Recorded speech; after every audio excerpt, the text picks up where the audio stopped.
कुणी आपल्याला खिल्ली उडवली, कुणी सांगितलं निवडणुकीसाठी आपण सगळं बोलतोय, कोण म्हणलं पृथ्वीच्या अंतापर्यंत पाणी येणार नाही, हे पाणी आणणार आहे कुठनं, कोण म्हणलं पाणीच नाही ते देणार आहे कुठनं.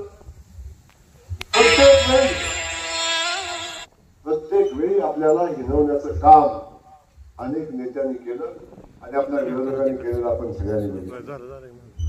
पण जो संकल्प आपण पहिल्या दिवशी केला होता, तो संकल्प पूर्तीच्या दिशेने आपण पहिल्या दिवसापासून कामाला लागलो. मला आनंद आहे.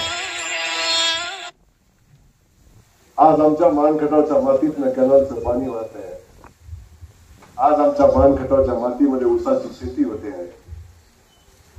एक नव्हे, दोन नव्हे, तीन नव्हे, चार, पाचवा साखर कारखाना माझ्या मानखटावच्या मातीत उभा राहिला तरी ऊस संपत नाही. बाकीच्या तालुक्यामध्ये ऊस पाठवायला लागतो. या मानखटावच्या मातीमध्ये हे सगळं घडायला लागलं. आज माझा सत्कार काय मी विचारलं तेव्हा आमच्या संदीप दादांनी सांगितलं, भाऊ पाणी आणलं म्हणून पण सत्कार आहे. अरे एक गोष्ट लक्षात ठेवा, आमदार आले गेले, सरकार आली गेली, मंत्री आले गेले, पण आमच्या मातीचं दुःख कधी संपलं नव्हतं.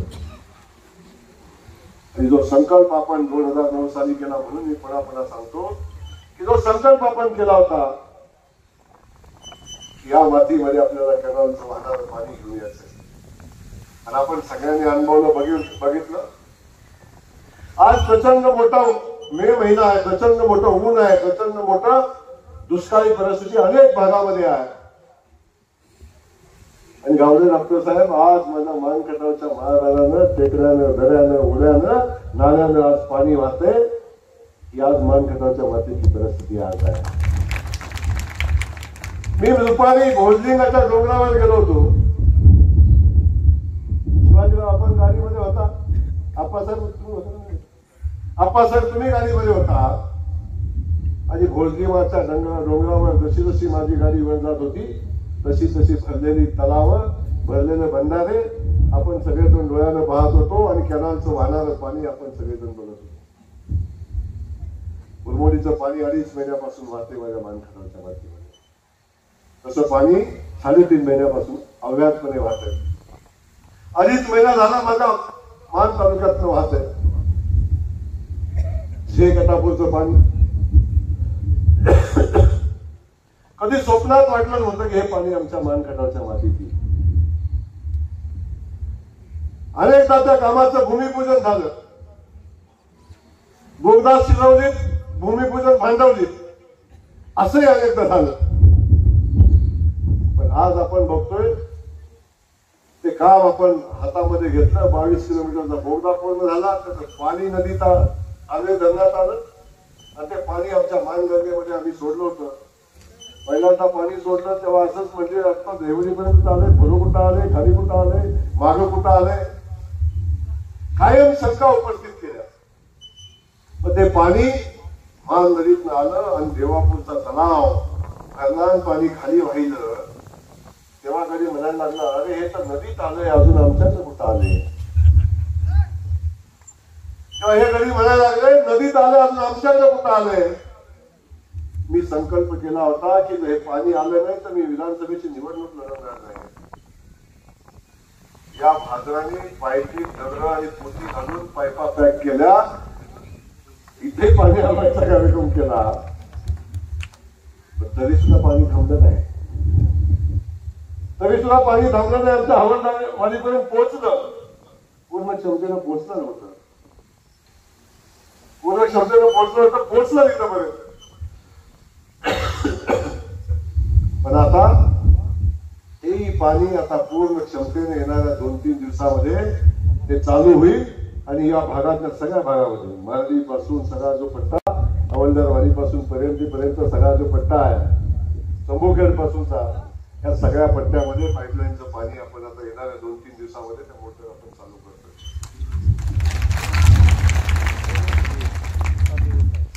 पावसाळ्यात सोडला असलं तर म्हणजे हे पावसाचंच आहे. आता सांगा म्हणा, एकदा खात्री करून सगळं बंधारा तलाव बघून घ्या. पुन्हा म्हणतो हे मागचंच आहे. आता आपण ते पाणी सोडतोय. आपण ग्रॅव्हिटीची जी पाईपलाईन आपली मुख्य पाईपलाईन आहे, जे पाणी हिंगणीला जाणार आहे, त्या पाईपलाईन मधनं आपण रानन तलावामध्ये पाणी सोडलं. आणि ते रानन तलावामध्ये पाणी जवळजवळ 500 मीटरची पाईप आपण नव्याने टाकली आणि ते पाणी आपण रानन तलावामध्ये सोडतोय. तर ते राननची लोक बसलेत का इथं? आलंय का पाणी तलावात? पाणी आपण बघितलं असेल आणि त्या पाण्याचे फोटो आपण बघितले असेल. जसा एखादा धबधबा जसा वाहतोय तसा धबधब्यासारखं पाणी आलंय आणि त्या राननच्या तलावामधून वाहताना आपण बघतो. हे सगळं मी तुम्हाला सांगतोय की माझ्यासाठी संदीप दादा आमदारकी महत्वाची नाही आहे. कोण म्हणत असेल तर बाजूला ठेवा. मी पहिल्या दिवसापासून सांगतोय माझ्यासाठी आमदारकी महत्वाची नाही, माझ्यासाठी मंत्रीपद महत्वाचं नाही. माझ्यासाठी महत्वाचं आहे माझ्या मानखटाच्या मातीत आलेलं पाणी महत्वाचं आहे. माझ्या शेतकऱ्याच्या शेतामध्ये पोचणारं पाणी माझ्या दृष्टीने महत्वाचं आहे. पण मी माझ्या आयुष्यामध्ये बाकी सगळ्या गोष्टीपेक्षा त्या मानखटाच्या मातीत पाणी येण्यासाठी कायम प्राधान्य दिलं आणि पाणी माझ्या तालुक्यात आलं पाहिजे म्हणून संघर्ष केला. आणि ही निवडणूक झाली तेव्हा मी आपल्या सगळ्यांना छाती टोकून सांगत होतो, आता पाण्याच्या प्रश्नावरची शेवटची निवडणूक आहे. इथून पुढे पाणी प्रश्नावरची निवडणूक लढणार नाही. इथून पुढे पाणी प्रस्ताव निवडणूक मी लढणार नाही. येणाऱ्या 5 वर्षाच्या कालखंडामध्ये या भागातल्या प्रत्येक गावामध्ये आपण शेतीचं पाणी पोहोचवण्याचा संकल्प केलेला आहे. सुदैवाने सरकार आपलं आलंय. सुदैवाने आपल्या पाठीशी ताकदीने उभं राहणारा मुख्यमंत्री आज आपल्या सोबत आहे. आज मी तुमच्या सोबत मंत्री म्हणून उभा आहे. सगळ्यात पहिला आभार मानले पाहिजे. हात वरती करणे, एकदा जोरदार टाळ्या वाजवा. या टळ्यात भारतीय जनता पक्षासाठी आहे.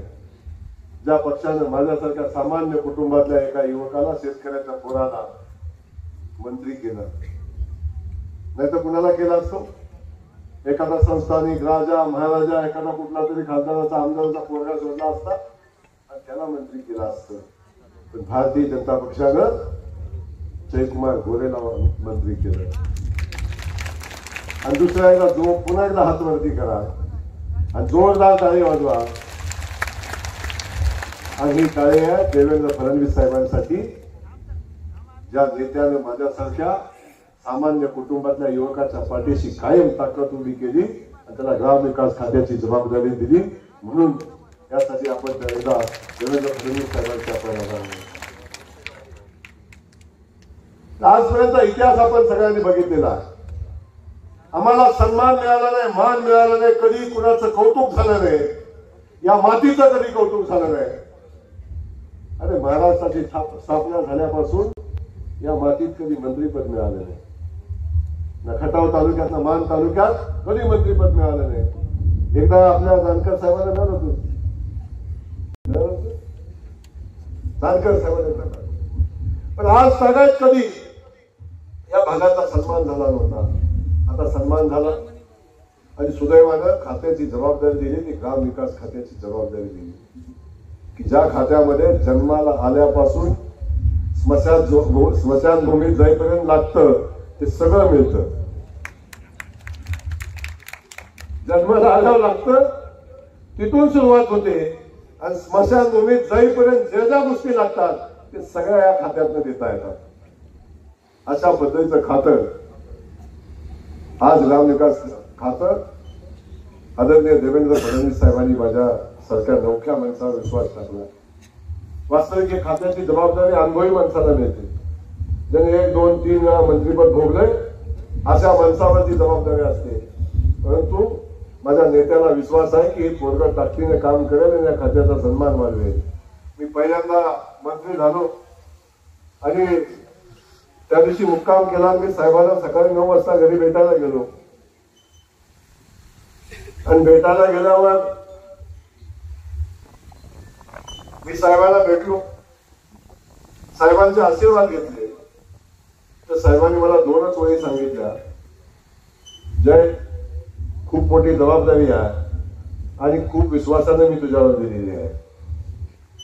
आणि त्या दिवशी साहेबांना सांगितलं की साहेब तुमच्या विश्वासाला तडा जाऊ देणार नाही. हा जयकुमार गोरे जेवढी ताकद आहे तेवढी लावेल, या खात्याचा सन्मान वाढवेल आणि या खात्याला एक चांगली उंची निर्माण करेल. त्यामुळे आज खूप मोठी जबाबदारी आहे आणि याची जाणीव मला आहे. पण पहिल्या दिवसापासून आपण ताकदीने कामाला लागलो. पहिल्या दिवसापासून संकल्प केला, ते संकल्पपूर्तीच्या दिशेने आपण काम करतोय. आज 100 दिवसाचा मुख्यमंत्र्यांनी प्रोग्राम दिला. जवळजवळ 48 खाती, 48 विभाग या राज्यामध्ये काम करतात आणि त्या 48 विभागामध्ये ग्राम विकास खात्याचा 4था नंबर आला. वास्तविक 4था नंबर नाही आहे, कारण ज्या खात्याचा पहिला नंबर आला त्या खात्यानं पण खूप चांगलं काम केलेलं आहे. पण त्या खात्याची मर्यादा, त्या खात्याची व्याप्ती खूप छोटी आहे.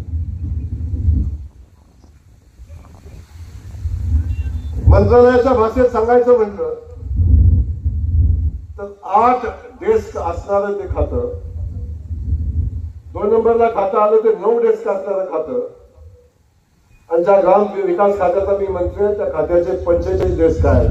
45 डेस्कच्या खात्याची आहे, एवढी मोठी व्याप्ती आहे.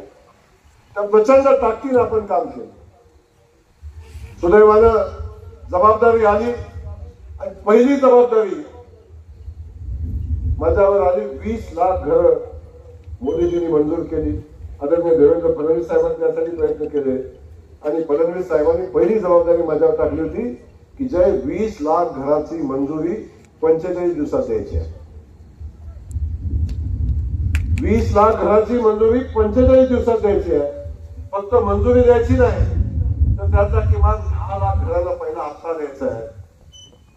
प्रचंड अवघड काम होतं, पण ते काम आम्ही हातामध्ये घेतलं आणि 40 दिवसात आम्ही पूर्ण केलं. अमित भाईंच्या हस्ते या राज्यातला सगळ्यात मोठा कार्यक्रम आम्ही पहिल्या महिन्यामध्ये घेतला. या राज्यातला सगळ्यात मोठा कार्यक्रम होता जो आजपर्यंतच्या इतिहासामध्ये कधी झालं नव्हतं. त्या देशाच्या इतिहासामध्ये एका वेळी 20 लाख घरांची मान्यता कधी झाली नव्हती आणि घरांचं काम झालं नव्हतं. काम आता पहिला हप्ता दिला नव्हता. मोदीजींनी एकदा 5 लाख घरांचा हप्ता दिला होता आणि 10 लाख घरांचा हप्ता दिला. अशा पद्धतीनं कामाला सुरुवात झाली. आपण सगळेजण त्याचे साक्षीदार आहात. एका बाजूला ही सगळी जबाबदारी पार पाडत असताना आम्ही दुसरा संकल्प केला आदरणीय फडणवीस साहेबांनी. परवाच मला सांगितलं जय, अजून किती घरं असतील, किती लोक असतील की जे घरापासून वंचित आहेत. अजून किती लोक आहेत की जे घरापासून वंचित आहेत. मी सांगितलं साहेब, सर्वे व्हायचा आहे ते आणखी नाही, पण ज्यांचा सर्वे झालाय अशी 10,26,000 घरं अजून बाकी आहेत की ज्यांना आपण घर देऊ शकतो. त्यांचा सर्वे कम्प्लीट झाला आहे. आणि त्या दिवशी साहेबांनी सांगितलं जय, या 10,26,000 घरांना आपल्याला 1 महिन्याच्या आत मान्यता द्यायची आहे. 30 लाख घर या राज्यामध्ये आपण एका वर्षामध्ये देणार आहे. 30 लाख घर. असं एवढं मोठं काम या खात्याच्या माध्यमातून होते. आज आपण बघतो वाड्यावरचे रस्ते असतील, स्मशानभूमी असेल, ग्रामपंचायत कार्यालय असेल, तीर्थक्षेत्र असेल, अगदी मंदिर असेल, जिथं जाईल तिथं काम आपण ज्या सगळ्या गोष्टीमध्ये आपण काम करू शकतो. ही एवढी मोठी जबाबदारी आहे. आणि ही जबाबदारी देत असताना दुसरी जबाबदारी दिली माझ्यावर. सोलापूर जिल्ह्याचा पालकमंत्री पण मीच आहे. आज सोलापूर जिल्ह्याचा पालकमंत्री व्हावा ही माझी मनापासूनची भावना होती. तर सोलापूर जिल्ह्यामध्ये विठुरायाचं स्थान आहे, पंढरपूर आहे, आपण सगळे वारकरी आहे. आपल्या सगळ्यांना माहिती आहे आपण वारीचं दर्शन घ्यायला जातो, बरोबर ना. लाखो माणसं वारीचं दर्शन घ्यायला जातात. मी लहान होतो तेव्हा मी सुद्धा दर्शनाला गेलो होतो. एवढ्या लाता खाल्ल्या होत्या काय सांगू. चप्पल तर घावलीच नव्हती, परत पहिलीच मिळत नव्हती, मिळालेली सापडत नव्हती. असली सगळी परिस्थिती. त्या वारीचं दर्शन घ्यायला आपण अनेकदा तडफडतो, अनेकदा आपण वारीच्या जवळ कधी, पालखीच्या जवळ कधी पोहोचू शकत नाही. त्या पालखीचं नियोजन करण्याची जबाबदारी आता जयकुमार गोरेवर आहे, पालकमंत्री म्हणून यांच्या पालखी. त्या विठुरायाच्या नगरीचा पालकमंत्री आहे. तुळजाभवानीच्या नगरीचा मी संपर्क मंत्री आहे. एवढी मोठी जबाबदारी या पक्षाच्या माध्यमातून आज आपल्याला सगळ्यांना पार पाडायची. आणि असं असताना मला मानखटावच्या मातीची माझ्याकडून खूप मोठी अपेक्षा आहे. माझ्या जनतेची माझ्याकडून खूप अपेक्षा आहे. अनेकांना वाटत होतं आता भाऊ मंत्री झाला, आमची गाठ होते का नाही, भेट होते का नाही, आता कसं होईल. पण मंत्री झालो तरी मी माझ्या माणसांच्या पासून कधी लांब जाणार नाही हा शब्द पहिल्या दिवशी मी जाऊ. ठीक आहे, मला अधिकची मेहनत करायला लागते, अधिकचं काम करायला लागते. रात्री 1, 1:30, 2 वाजता मला झोप, सकाळी 6, 6:30 उठून पुन्हा कामाला लागायला लागते आणि पुन्हा लोकांना भेटायला लागते. प्रत्येकाची अपेक्षा आहे भाऊ मंत्री झालं मला त्याला भेटायचं आहे. प्रत्येकाची अपेक्षा आहे भाऊ मंत्री झालं माझ्या गावात आले पाहिजे. प्रत्येकाची अपेक्षा आहे भाऊ मंत्री झालं माझ्या लग्नात आले पाहिजे. प्रत्येकाची अपेक्षा आहे आमच्या घरी जागरण गोंधळ व्हायला पाहिजे. तर सगळ्यांना वाटतं की आता आमचा भाऊ मंत्री झाला आहे, पाहुणीरावळ येतात, आमचा सन्मान वाढला पाहिजे, माझा मंत्री आमचा भाऊ आहे हे आमच्या लोकांना सांगताना मनापासून आनंद होतो. पण मी पण काळजी घेतो, जेवढ्या लोकांपर्यंत पोहोचता येईल तेवढ्या लोकांच्या कार्यक्रमाला पोहोचायचा मी प्रयत्न करतो, सगळ्यांना भेटायचा प्रयत्न करतो. मी माझ्या लोकांना, मला त्याची जाणीव आहे, मला याची जाणीव आहे की आज मी जो उभा आहे, मंत्री असेल, आणखी कोण असेल, नेता असेल, हे सगळं माझ्या मानगटाच्या मातीनं जनतेनं मला दिलंय. तर या जनतेसोबत राहणं हे माझं कर्तव्य आहे आणि त्या कर्तव्याच्या भूमिकेतनं आपण ताकदीनं या लोकांच्या सोबत काम करतो. आज एक आपण बघतो, पाण्याचा प्रश्न असू दे, लोकांच्या अडचणीचा विषय असू दे. सकाळी मला वाटत नाही की मी माझ्या घराचं नियोजन कधी केलंय. 2 वर्षात 3 वर्षात अजून एकत्र कुटुंबाला कुठेही कधी जाता आलं नाही, याचं नियोजन कधी माझ्या हातनं झालं नाही. पण कुठल्या गावात पाणी राहते, कुठं पोचतंय, कुठं आलंय, कुठल्या बोगद्यापर्यंत पोचलंय, कुठल्या कॅनॉलमध्ये आलंय, कुठल्या गावापर्यंत जातंय, या सगळ्याची प्लॅनिंग करायचं काम दिवसभर चालू असतं. हे पाणी आता रानांच्या तलावात सोडले, हे पाणी आपल्याला इकडून सोडायचंय. नदीवरचे बंधारे भरले का, सिरसावला पाणी पोचलं का नाही, जांभुळीला पाणी पोचलं का नाही, देवापूरला पाणी पोचलं का नाही, या सगळ्याची काळजी मी कुठे असलं तर मी काळजी घेत असतो. या सगळ्या गोष्टी आपल्या सगळ्यांच्या आशीर्वादाने होतात. म्हणून हे बळ, ही ताकद, ही शक्ती परमेश्वर माझ्यामध्ये निर्माण करून देत असतो. म्हणून काम करताना अनेकदा मगाशी बोलताना म्हणजे पायात भिंगरी आहे का काय आहे, ऍक्च्युली वयच आपला अजून तसा आहे. वय ही माझी सगळ्यात जमेची बाजू आहे. तर तुम्हाला सांगू, राजकारणात वयात आला कधी म्हणतात माहितीये का, 50चं झाल्यावर. आपल्याकडे लग्नाला वयाचं असतं ना, 18 वर्षाचं असतंय, 16वं लागलं असं म्हणतात काय काय. राजकारणात 16वं 50व्या वर्षी येते, पण अजून माझं 50 व्हायचंय आणि मला अजून 50 व्हायचंय. मी 4 वेळा आमदार झालोय, मंत्री पण झालोय. आता ही माझ्या आयुष्यात माझी जमेची बाजू आहे. काम करताना अजून ताकद, शक्ती माझ्यामध्ये आहे. अनेक कधी माझा ऍक्सिडेंट झाला तर म्हणून आता जमल का, ह्याला पहिल्यासारखं चालेल का, पहिल्यासारखं चालेल बोलल का, पहिल्यासारख्याची बुद्धी चालेल का, अशा म्हणत होते सगळेजण मला. अनेकांना माझ्यावर शंका होते. पण तुम्हाला एक सांगतो, परमेश्वर जन्माला घालत असताना प्रत्येकावर एक जबाबदारी देत असतो आणि दिलेली जबाबदारी तो पार पाडतोय का नाही हेही बघत असतो. आणि जो दिलेली जबाबदारी पार पाडत नाही त्याला बाजूला करतो आणि ज्याचा नवीन माणूस शोधतो की ज्याच्यामध्ये ही जबाबदारी करण्याची ताकद आहे. तेव्हा परमेश्वर सगळ्यांचा हिशोब ठेवतो, आपल्या सगळ्यांना माहिती आहे. तर परमेश्वराने माझ्यावर जबाबदारी दिलेली आहे. जोपर्यंत मान गटावच्या मातीतला पाण्याचं काम संपत नाही तोपर्यंत जयकुमार तुला वरचं तिकीट नाही. तर हे काम आपल्याला वेगाने पुढे घेऊन जायचं. मगाशी येळगावकर बोलता बोलता म्हणाले की आता तुम्ही 100 वर्ष जगा आणि मी त्याच्या सत्काराला मलाही बोलवा. त्या मागं मी जगावं हा स्वार्थ होता का त्यांनी जगावं हा स्वार्थ होता माहिती नाही. ठीक आहे, दोघांनी एकमेकांसोबत बद्दलची भावना व्यक्त केली असेल, पण मला तुम्हाला एवढं या निमित्तानं सांगायचं की सगळं तुमच्या सगळ्यांच्या आशीर्वादाने त्या सगळ्या गोष्टी पुढे जात आहेत. तर मी कुठेही गेलो तर मी कायम मंत्री झाल्यापासून आपल्या सगळ्यांना सांगतोय, बाबा मंत्रीपद हे काचेचं असते, मंत्रीपद हे कधी तहयात नसते. राजकारणात मंत्रीपद असणं, सरकार असणं हे कायम अनिश्चित असते. निश्चित काय असते, कायमचं काय असते, जीवाभावाचं काय असते, तर ते आपलं नातं असते. जे आपण बनवलेलं आयुष्यावर जे नातं आपण प्रेमातनं कमवलंय बनवलंय ते नातं महत्वाचं असतंय. कदाचित मी मंत्री म्हणून कदाचित पुढे राहणार नाही, पण मी मरेपर्यंत तुमचा जयाभाव मात्र राहणार आहे. अगदी स्मशानभूमीत गेलो तर जयाभाव म्हणूनच जाणार आहे. आणि ही खऱ्या अर्थानं माझी मिळवलेली माझी संपत्ती आहे, लक्षात ठेवा.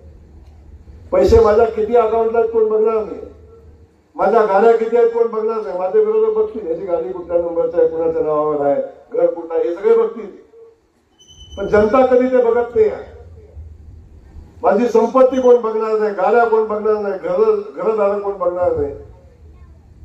बघतील काय, माझा मृत्यू झाल्यानंतर माझ्या अंत्यविधीला किती माणसं आल्यात ही लोक नक्की बघतील. आणि ती माझी संपत्ती असेल. आयुष्यात आपण काय मिळवतो, आयुष्यात आपण काय मिळवतो.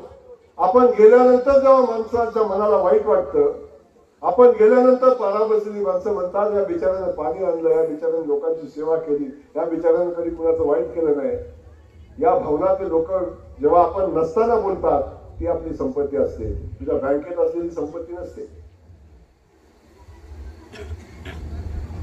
त्यामुळं चौकात बसलेला गडी म्हणला बरं झालं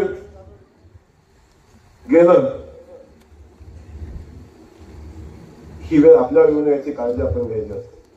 आपल्या सगळ्यांना माझे सहकारी तर सगळे बसलेले आहेत. आमचे काकासाहेब बसले, तिंगणीकर प्रशांत आमचा नवीन मंडलाध्यक्ष झालाय भारतीय जनता पक्षाचा. टाळ्या वाजवायला त्यासाठी. प्रशांत खूप नशिबाचं काम आहे. भारतीय जनता पक्षाचा मंडलाध्यक्ष होणं सोपं नाही आहे. इथं आपल्याला सहज होतं म्हणून आपल्याला त्याची किंमत नाही. या मंडल अध्यक्षासाठी किती भांडणं होतात एकदा बाहेरच्या मतदारसंघात जाऊन बघा, म्हणजे कळेल तुम्हाला काय असतं. अलीकडे आमचा गणेश सत्रे बसलाय, तो आमच्या लेवडी मंडळाचा अध्यक्ष आहे.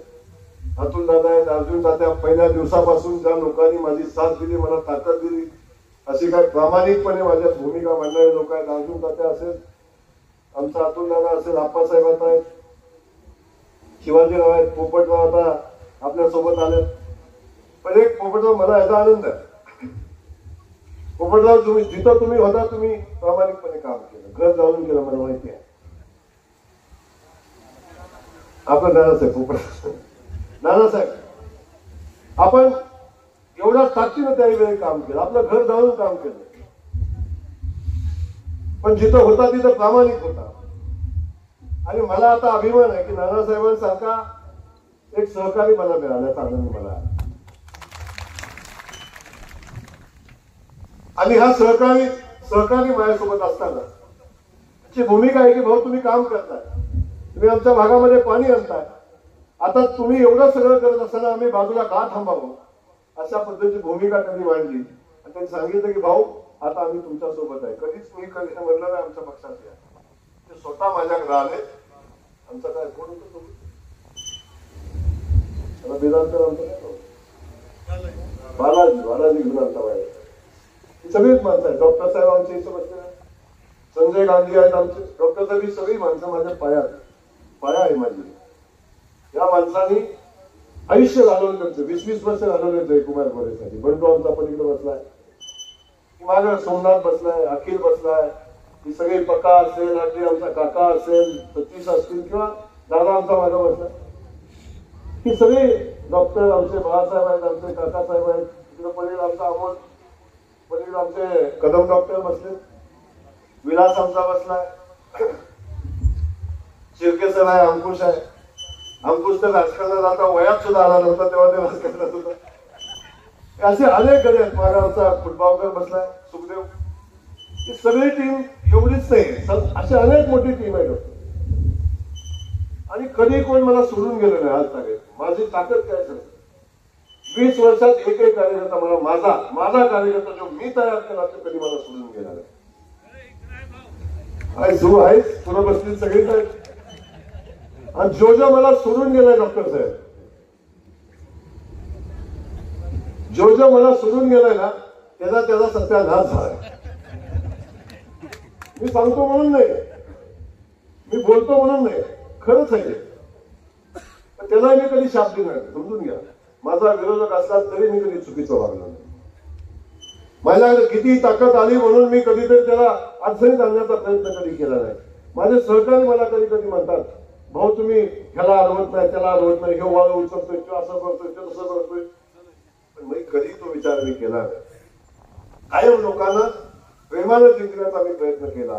कदाचित नानासाहेब हे प्रेम मी तुमच्याबद्दल ठेवलं नसतं तर तुम्हाला माझ्या मनात कधी राग राहिला असता. त्यानं मला इथं अडवलं होतं, बरोबर आहे का?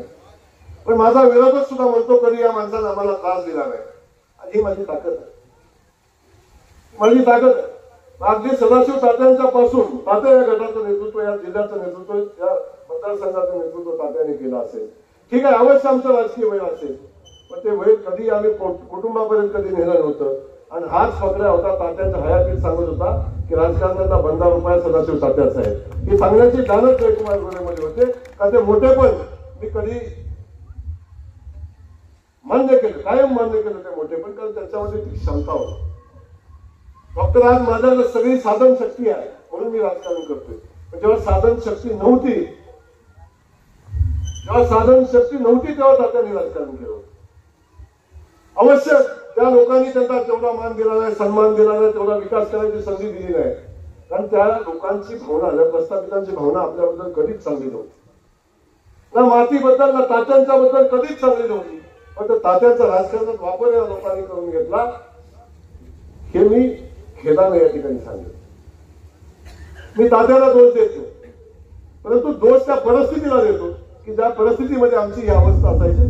कारण जिल्हा परिषद तिकीट ठरवायचा अधिकार आपल्याला नसायचा, आमदारकीचं तिकीट ठरवायचा अधिकार आपल्याला नसायचा. अशा पद्धतीचं राजकारण असायचं आणि आपण कायम कुणाच्या दारात उभं राहायचो. पण परिस्थिती नियतीनं बदलली, नियतीनं आज परिस्थिती बदलली. आपण सगळेजण आज बघतोय या मान खटावच्या मातीचा सन्मान मी गर्वाने कधीच बोलणार नाही.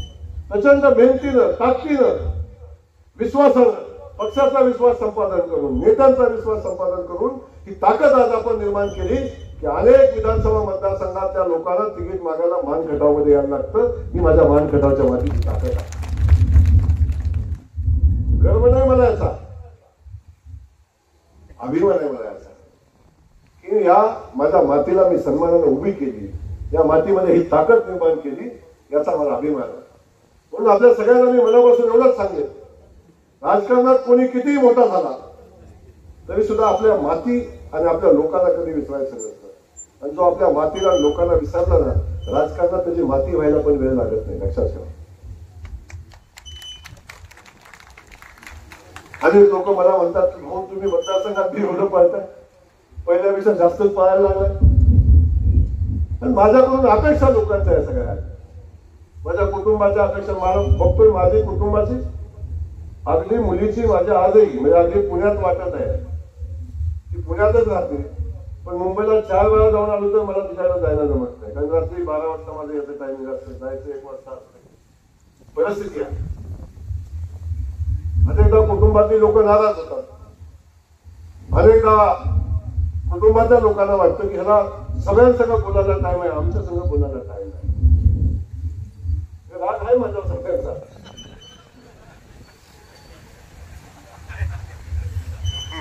सगळ्यांचा राग आहे. साध्या साध्या माणसाशी अर्धा तास बोलतोय, आमच्याशी बोलायला टाइम नाही त्याला. आमच्या कुटुंबातला एक सदस्य परवाच कुणाला बोलला म्हणजे ह्यो कुणाशी बोलत बसते अर्धा तास, आम्हाला 10 मिनिटं वेळ जातोय ह्याला. अरे बाबा, मला कोणीच नव्हतं तेव्हा ही जनताच माझ्यासोबत होती. या जनतेनंच मला इथपर्यंत आणलं, या जनतेनंच माझ्या पाठीशी ताकद उभी केली. म्हणून जयकुमार गोरे नावाचं हे पीक उभं राहिलं आणि म्हणून त्या लोकांना मी कायम सन्मान देतो. मला खेद आहे, मला वाईट वाटतं. आजही हजारो लोक मला भेटायला येतात. मी जसं पूर्वी लोकांना भेटायचो, गप्पा मारायचो, 10-15 मिनिटं लोकांशी बोलायचं, गावातलं शिष्टमंडळ यायचं, आणि लोकांनाही बरं वाटायचं. भाऊ पण आलो, भाऊ बोललो, भाऊ गप्पा मारल्या. आता थोडी अडचण झाली, हजारो लोक येतात आणि आमच्याकडे लांब न बघत असतात काय चाललंय. आणि माझंही लक्ष असतं, मी किती खाली बघून जरी काम करत असतो तर माझं आलेल्या प्रत्येक माणसाकडे लक्ष असतं. कोण कुठं उभं राहिलाय, कोण काय बोलतोय, कुणाचं काय चाललंय, कोण कुणासोबत बसलाय, बाहेर माझं लक्ष असतं. आलेला प्रत्येक माणूस संपेपर्यंत आपण लोकांना भेटत असतो, लोकांचं काम मार्गी लावत असतो. हजारो किलोमीटरवरून लोक आपल्याकडे येतात, 200-500 किलोमीटरवरून लोक आपल्याकडे येतात. आपल्याला माहिती आहे आपण कधी तर जाऊन दारात नंतर उभं राहत होतो, आज ती लोक आपल्याकडे येतात. आपल्याला सन्मान मिळाला नव्हता, पण मी आज सांगतो, अगदी माझ्या मतदारसंघातला असो किंवा माझ्या मतदारसंघाच्या किती लांबचा असो, आलेल्या प्रत्येक माणसाला जयकुमार गोरे सन्मान देणार. कधी त्याला परके पण दिलं नाही, कधी त्या आलेल्या माणसाला कधी चौकशी केली कधी घडलं नाही, आलेल्या माणसाला भेटलो नाही असं कधी घडलं नाही. तेव्हा हे सगळं करत असताना त्या जनतेची सेवा करणं हे आपल्या दृष्टीने सगळ्यात महत्वाचं आहे. आज आपण मार्गी गटाच्या वतीने सत्कार घेतलाय, आपण सगळेजण बघतो. खूप मोठी जबाबदारी आपण पार पाडत असताना गटागटामध्ये गावागावामध्ये भागाभागामध्ये जाऊन सगळ्यांना भेटावं ही माझी मनापासूनची इच्छा असते. आज मार्गी गटाच्या सगळ्या कार्यकर्त्यांना नानासाहेब आपल्याच आहे आणि आपल्या सोबत सगळे. राजू कुठे गेला? राजू अप्पाचा विषय आहे, कुठे गेला राजू अप्पा? राजू कधी स्टेजवर नसते, असं आहे की दिसतच नाही कुठे, उंची बी नक्कीच आहे. पण मी तुम्हाला अभिमानानं स्वाभिमानानं सांगेन, या मान तालुक्याच्या राजकारणातलं सगळं मी यायच्या आधी जर कोणी मला शिकवलं असेल तर तो आमचा राजू पोळ आहे आणि सोमनाथ भोसले आहे. मी राजकारणात यायच्या अगोदर कुणाकडून माहिती घेत असेल इथल्या राजकारणाची, मला वाटतं 12-12, 1-1 वाजता गाडीत बसून आम्ही ही असायची गाडीत बसलेली, मी असायचो शाळेत कुठल्या तरी अंतरावर बसलेलो. तेव्हापासून ही पोरं माझ्यासोबत नाही, ती ताकदीनं 2ऱ्या, 3ऱ्या, 4थ्या पर्यंतची पोरं आज 1ल्या पर्यंत बसलेली आहे. आणि ही माझी ऍसेट आहे. मी कायम सांगत होतो की पोरं माझं 20-20, 25-25 वर्षाची ताकद आहे. दिसतंय का कोण ह्याच्यात? बघा म्हातारा सगळी पुढे बसल्या, म्हातारे माणसांना सुद्धा म्हणजे अगदी वयाने किती मोठं झाले असले आजही माणसं माझ्यावर जीव टाकतात. गावागावात आपण बघतोय की ती माणसं माझ्यावर एक शब्द कुणाला बोलू देत नाही. एवढे मोठं प्रेम कुणाला मिळतं?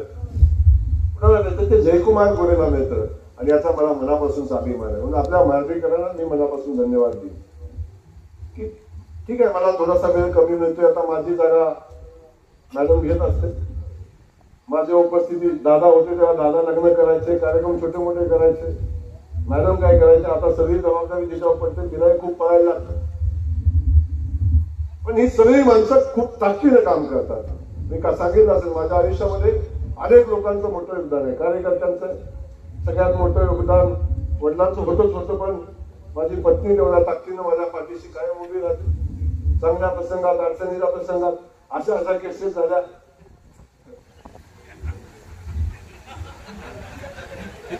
तेव्हा अनेक जणांना वाटत तू मला सोडून जाते का काय.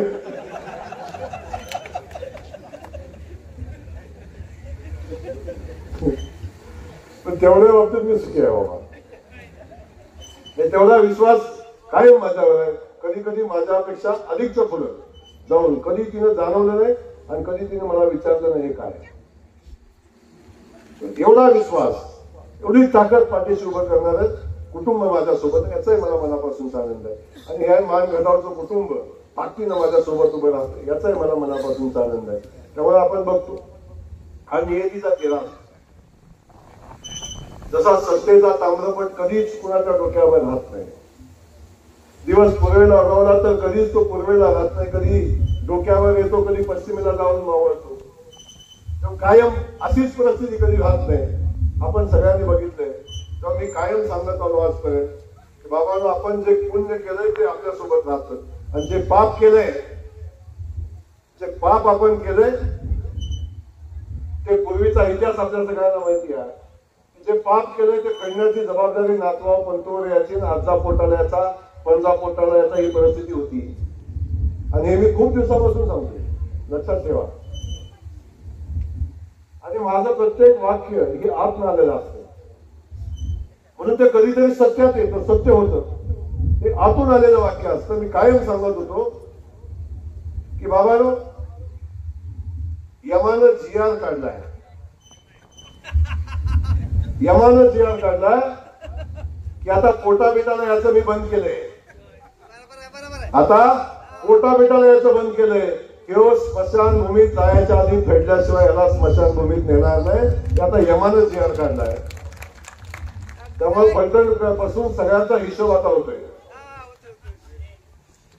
कधीतरी या गोष्टी समोर येतात, कधीतरी हे गोष्ट घडायला लागते. तेव्हा आपण सगळेजण बघताय अनेक घरांना मी बाहेर गेलो, कधी एवढे गुदगुले आहेत माझ्या वगैरे झाली. म्हणजे मी पहिल्या दिवसापासून संघर्ष केला, जिल्हा परिषद सदस्य होताना संघर्ष केला, पहिल्यांदा आमदार झालो तेव्हा संघर्ष केला. आणि अशी एक वेळ नाही की ज्या दिवशी मी संघर्ष केला नाही. निवडणूक आली, माझ्यावर गुन्हा दाखल झाला असं कधी घडलं नाही. या सगळ्या परिस्थिती आपण अनुभवल्या. सगळ्या परिस्थितीमध्ये परमेश्वराने मला मार्ग काढून दिला, लोकांनी माझा विश्वास ठेवला. आता बघताय तुम्ही कोण कुठे गेलाय, पण लढायची ताकद जयकुमार गोरेमध्ये आहे. सगळ्या संकटाचा सामना करण्याची ताकद गावडे साहेब जयकुमार गोरेमध्ये आहे. अनेक वेळा मला आढळलं, पण हा जयकुमार गोरे या मानखटाच्या मातीचा सुपुत्र आहे. कधी कुणा पुढे झुकला नाही, वाकला नाही. प्रसंग कसाही असू दे, प्रसंग कसाही असू दे, कधी झुकला नाही, कधी वाकला नाही. कदाचित मी बारामती सोबत तडजोड केली असती ना, माझी आमदारकी सोपी झाली असती. मला माझ्या राजकारणाचा त्रास कमी झाला असता. मी कधीतरी फलटणशी तडजोड केली असती, मी कधी साताऱ्याशी तडजोड केली असती, तर राजकारणाचा माझा संघर्ष कमी झाला असता, त्रास कमी झाला असता. पण मी माझ्या मानखटावच्या मातीला स्वाभिमानाने उभा नसतो करू शकलो. मी माझ्या माणसाला सन्मानाने कधी उभा नसतो करू शकलो. मी माझ्या मानखटावच्या मातीला पाणी नसतो देऊ शकलो. तेव्हा मला किती त्रास झाला, मला किती अडचणी आल्या, त्या सगळ्या अडचणीवर मात करून संकटाच्या छातीवर उभा राहून जयकुमार गोरे पुन्हा पुढे गेला. पण जाता जाता अनेकांना जेलमध्ये जायची भीती वाटायला लागली. मग कोण म्हणला माझं वय एवढं आहे, मला पोलीस स्टेशनला कसं बोलवताय, माझी परिस्थिती खूप गंभीर आहे. सोनवणे साहेबांना माहिती आहे.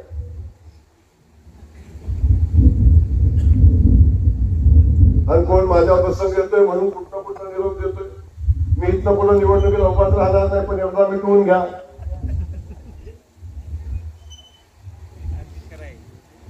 कोण जातोय देवेंद्र फडणवीस साहेबांचं पाय दाबतोय, कोण पाय चाटतोय, मला वाचवा.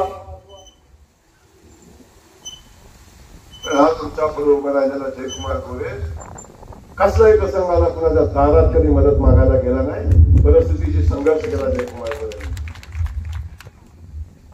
संघर्ष केला जयकुमार. कारण माझी बाजू सत्याची होती, लक्षात असतं. आणि सत्य कायम, सत्याचं आयुष्य जास्त असते. आजपर्यंत इतिहास बघा, रामायणापासून महाभारतापासून जे जे आपण आजपर्यंत इतिहासात जाल तेव्हा तेव्हा बघा, कधीही षडयंत्र करणारा कधीही जिंकला नाही. लक्षात ठेवा. शकुनी मामा जिंकला नाही, फलटणचा शकुनी मामाही जिंकला नाही. मला राजकारणात संपवता मी संपलो नाही गावडे साहेब, पण त्यांना संपायला लागलं, त्यांना घरी बसायला लागलं. पण माझी बाजू सत्याची होती, माझी बाजू खऱ्याची होती. म्हणून मी आज पण स्वाभिमानाने सन्मानानं उभा आहे आणि पुढे लोकांची सेवा करून पुढे चाललो.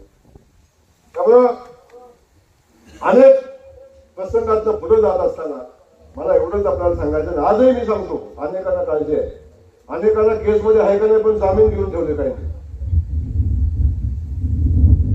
पण आजही हा जयकुमार गोरे सांगतोय, कधीही चुकीची कारवाई कोणावर करणार नाही, कधीही चुकीची कारवाई कोणावर करणार नाही. सत्ता आली आणि सत्ता नसली तरी कधी कुणाच्या वाळल्या पाचोळ्या पाय देणार नाही, कधी नाही देणार. पण ज्या लोकांनी अडचण आणली, ज्या माणसांनी षडयंत्र केली, त्यांनाही त्रास होईल अशी माझी इच्छा आहे. ते स्वतःच त्रास होऊन घेतात. मी तर काय करू, कोण इकडं पळतंय, कोण तिकडं पळतंय, कोण इकडं चाललंय, कोण तिकडं चाललंय. केसमध्ये आहे का नाही याची माहिती घेण्यात गेली. ही सगळी परिस्थिती का निर्माण झाली. मंत्री झाल्यावर सुद्धा याला सहन नाही झाला. ठीक आहे, आमदार होईपर्यंत ठीक होतं, मंत्री झाल्यावर सुद्धा याला सहन नाही झालं. लहानपण जाऊन पण ही कसल्या औलाद आहे मला माहिती नाही.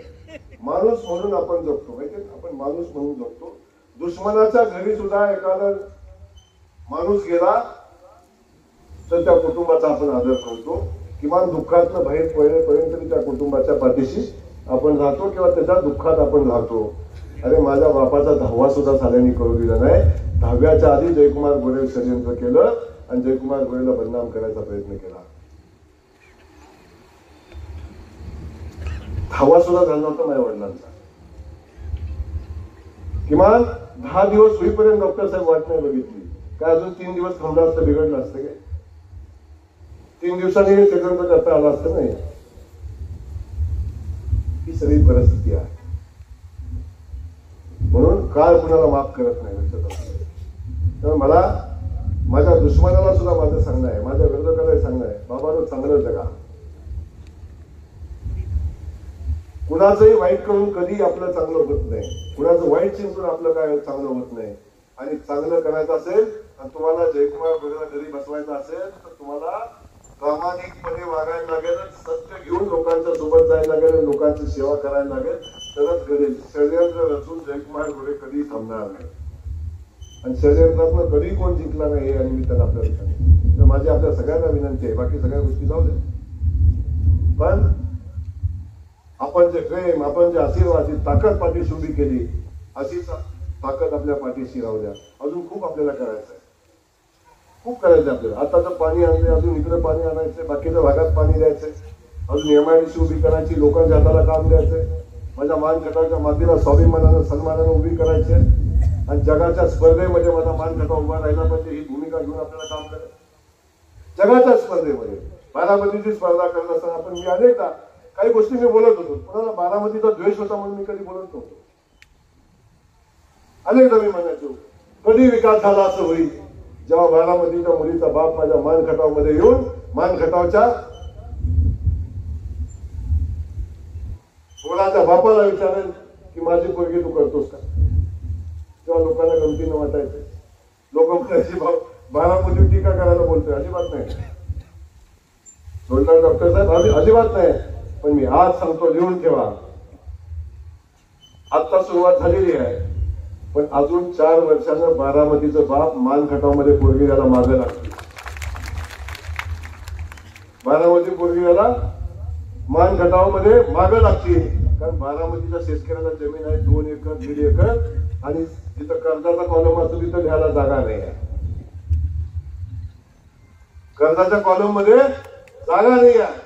पण माझा मानखटावचा माणूस मार्च एंड आला की नवजुनं तरी करून घेतो, पैसे भरायसाठी तडफडत असतो, इथनं तिथनं उचलून बँकेत भरतो, पण खातं नील करतो. ही माझ्या मानखटावची पद्धत आहे.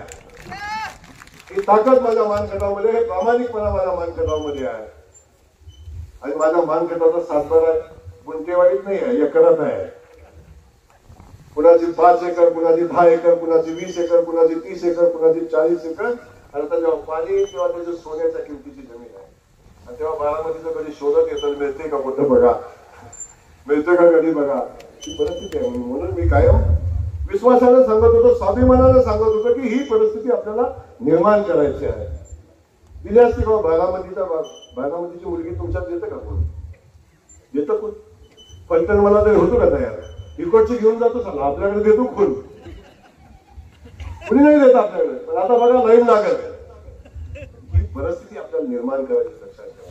मी एक गोष्ट बोलत होतो, फार विचारपूर्वक बोलत होतो, सहज नाही बोलत. आज मी म्हणतो ना MIDC बेटा, सहज नाही बोलत आहे.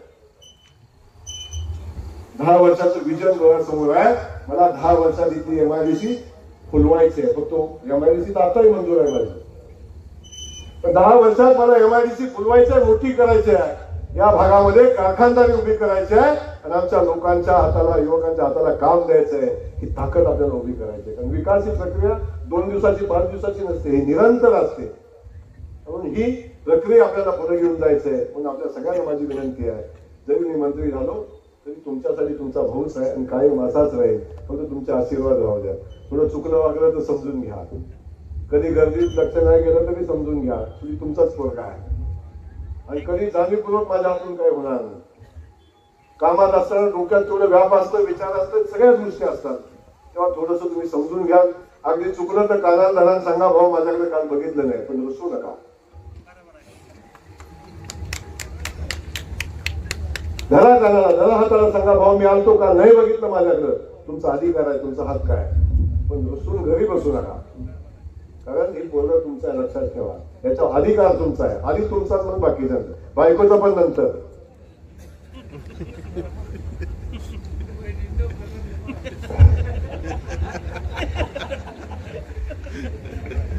सगळ्याच्या समोर परवानगी देऊ सांगितलं मी तुम्हाला. अनेक घरी माझ्या बेडरूम मध्ये काही गांधीने उघडलं बेडरूम आले बेडरूम मध्ये असे आले कधी हे जाऊन बघायचं ते मंत्र्याच्या घरात म्हणजे कळतंय कुठं बसवलंय. तिला जाऊन बघा अनुभव घ्या म्हणजे कळेल कुठं बसता येते कुठं जाता येतं कुठं काय होते. पण माझी हेच नातं आपल्याला कायम आयुष्यभर जपायचंय एवढंच आजच्या कार्यक्रमाच्या निमित्तानं सांगतो. या भागाला सुजलाम सुफलाम करणं मार्दी भागाच्या 32 गावांना आपल्या तातडीनं पाणी द्यायचंय. 1-1.5 किलोमीटरचं पाईपलाईन झाली काका तुझी कॉन्ट्रॅक्टर गेलाय पळून आता बघूया कसं होतंय.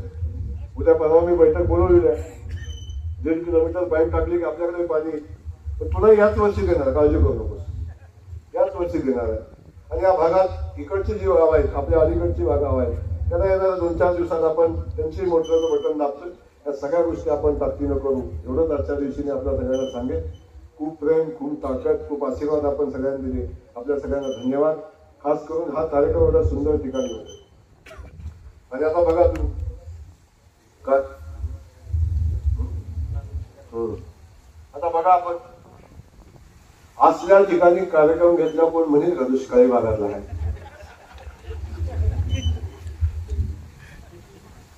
आता सांगा बरं इथं कोण दुष्काळी इकडे एवढा मोठा बंगला तिकडे एवढा मोठा बंगला इकडे एवढा मोठा बंगला इथे एवढी मोठी माणसं कोण म्हणेल का दुष्काळातला कार्यक्रम आहे.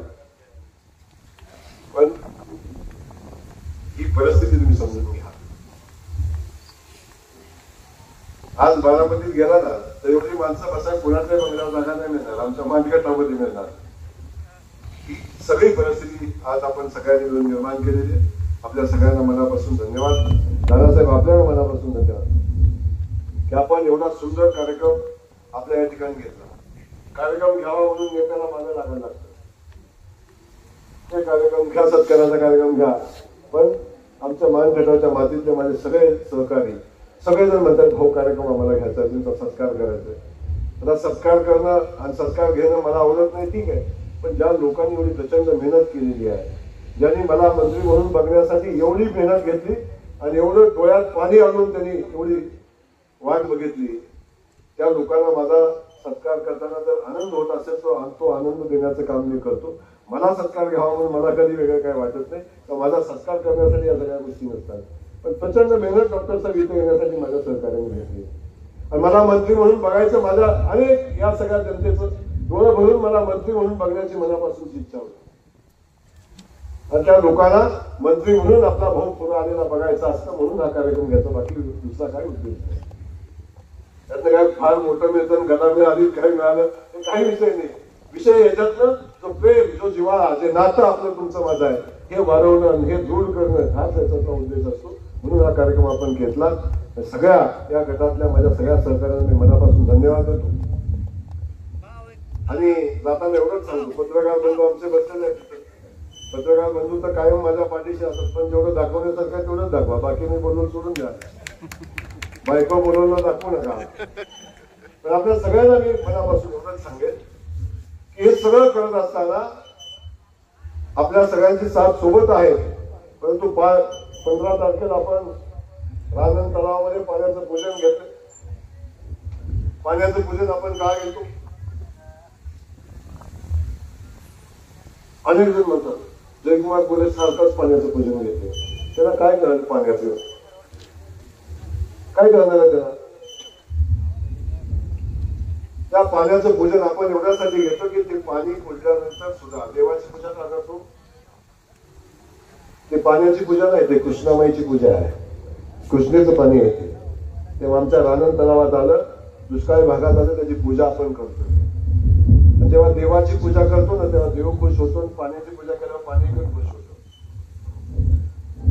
ते पाणी पण खुश होतं. पुन्हा याला इकडं यावंसं वाटतं. लक्षात घ्या तिकडं कोण विचारत नाही कृष्णामाईला आम्ही विचारतो ना आम्ही कृष्णामाई पुजतो इथं.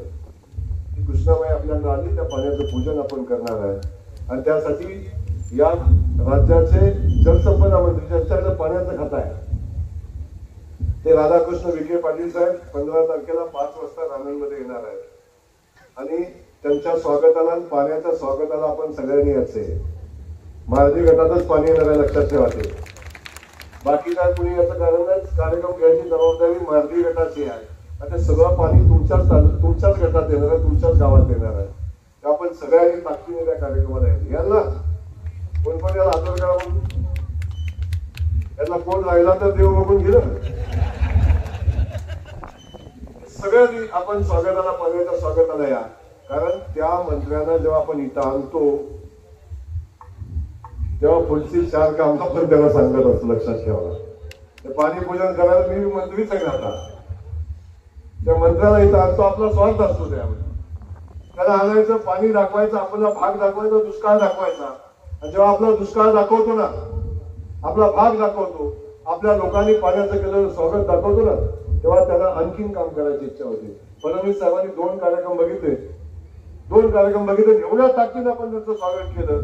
आता पाण्याचा मान ठेवण्याचा कुठलाही प्रश्न असला तर देवेंद्र फडणवीस साहेबांनी ते केलं पाहिजे. काय सांगतात, नाही ते केलं पाहिजे. जे काळजी करून पण त्याला पैसे कमी करून देणार नाही. तर त्याला माहिती आहे इथल्या मातीचं दुःख, इथल्या लोकांनी पाण्यासाठी केलेला संघर्ष आणि इथली लोक पाण्यासाठी किती वाट बघतात हे त्यांना माहिती आहे. पण आपल्याला माझी विनंती आहे की आपण त्या कार्यक्रमाला या. विखे पाटलांचं स्वागत करायचं नाही, जलसंपदा खात्याच्या मंत्र्यांचं स्वागत करायचं आहे. जो आपल्याला पाणी देणारा मंत्री त्याचं स्वागत करायचं आहे. त्यासाठी आपण सगळ्यांनी या पाणी पूजनाला या अशा पद्धतीची विनंती आपल्याला करतो. पुन्हा एकदा आपल्या सगळ्यांना मनापासून धन्यवाद देतो. या दोलताडे कुटुंबियांना धन्यवाद देतो की या गटाचा कार्यक्रम आपण इथं घेतला. आपल्या सुंदर घरामध्ये सगळ्यांना बोलवला. एवढ्या मोठ्या कंपाऊंड मध्ये आपण बोलवून सगळ्यांना जेवणच केले. जेवणासगळं नाही, मग तर आणखीन एकदा टाळ्या वाजवत.